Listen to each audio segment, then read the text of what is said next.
Imagine being the only person in the kingdom allowed to insult the king. Not secretly, not behind his back, but directly to his face. You could mock his appearance, question his decisions, and even joke about his failures. While anyone else might be punished for saying the same things, you would often be rewarded. For centuries, rulers across Europe kept a strange figure at their side, the fool. At first glance, it doesn't make much sense. Kings commanded armies, controlled vast territories, and held the power of life and death over their subjects.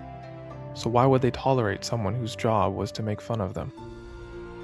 The answer begins with a simple problem. Power has a way of isolating people. Most of us spend our lives being corrected. If we're wrong, someone tells us. If we make a mistake, we usually find out quickly. Friends disagree with us, family members challenge us. Coworkers point out our flaws. But kings lived in a different world. Imagine being surrounded by people whose livelihoods depended on your approval. People who wanted your favor, your protection, or your wealth. How often would they tell you that you were wrong? Probably not very often. And of course, that quite inevitably created a very dangerous problem. The higher a ruler climbed, the harder it became for them to hear the truth. Courtiers learned to flatter. Advisors learned to agree. Officials learned to tell the king what he wanted to hear rather than what he needed to hear. Over time, many rulers found themselves trapped inside a carefully constructed illusion. A world where every decision seemed wise, every idea seemed brilliant, and every criticism disappeared before it reached their ears. However, this wasn't just a medieval problem. It was a human problem. Throughout history, powerful people have often struggled to hear uncomfortable truths. And that is where the fool enters our story. The modern image of a court jester is often quite misleading. When most people hear the word fool, they imagine an idiot, a bumbling entertainer whose only purpose was to make people laugh. But many court fools were anything but foolish. Some were highly intelligent. Others were known for their sharp wit and remarkable memory. A few became trusted companions of kings and queens.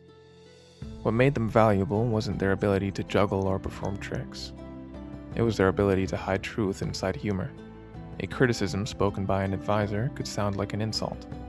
The same criticism spoken by a fool could sound like a joke. And jokes are surprisingly difficult to punish. A fool could point out a mistake, expose hypocrisy, or mock a disastrous decision. Then, if the king became angry, everyone could pretend it was merely entertainment. The fool occupied a strange position within society, neither fully powerful nor entirely powerless, protected by humor, shielded by absurdity, yet often speaking more honestly than anyone else in the room. Perhaps the most famous example comes from Poland. In 1862, the painter Jan Matejko created a portrait of the renowned court jester Stanchik. The painting shows him sitting alone in a dark room, while a celebration continues behind him. He appears troubled, almost heartbroken. A letter lies on the table beside him, bringing news of a military defeat. While the nobles dance and laugh, the fool is the only person concerned about the future of the kingdom. The image became one of the most famous paintings in Polish history, not because it depicts a joke, but because it captures a deeper idea. The fool, the man supposedly devoted to entertainment, is the only one taking events seriously. Whether every story about Stanchik is true is difficult to know. Like many historical figures, he exists somewhere between history and legend. But the stories told about him reveal something important. He became famous not for making people laugh, but for speaking uncomfortable truths. And he was not alone.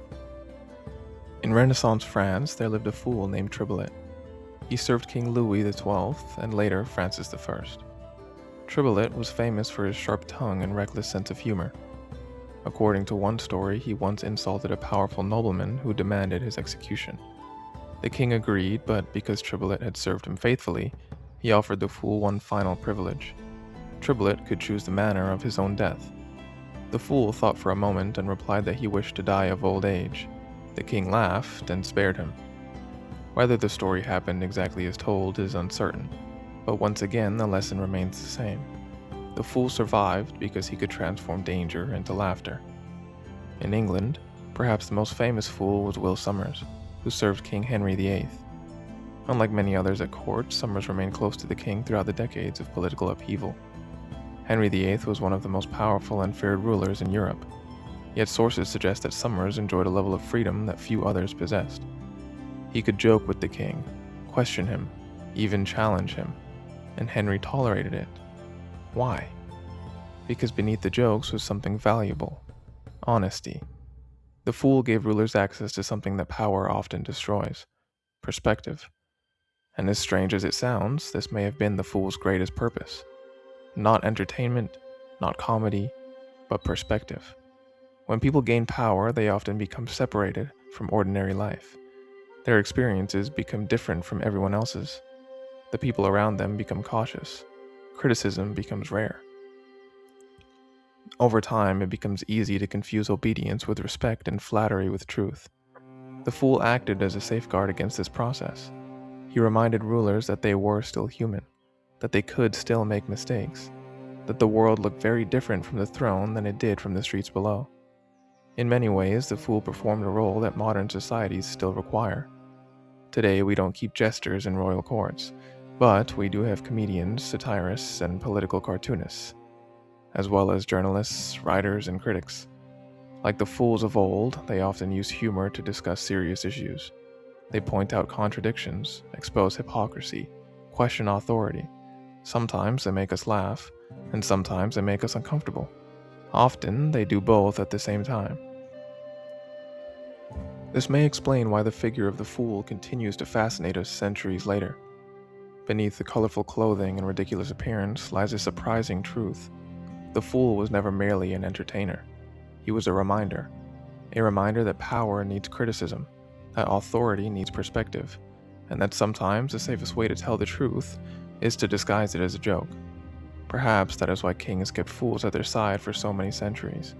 Not because rulers enjoyed being mocked, but because somewhere deep down they understood a dangerous reality. The moment nobody is willing to laugh at you may be the moment you've stopped hearing the truth. And for a king, that could be far more dangerous than any enemy beyond the castle walls. History is often full of strange characters, but few are as fascinating as the court fool.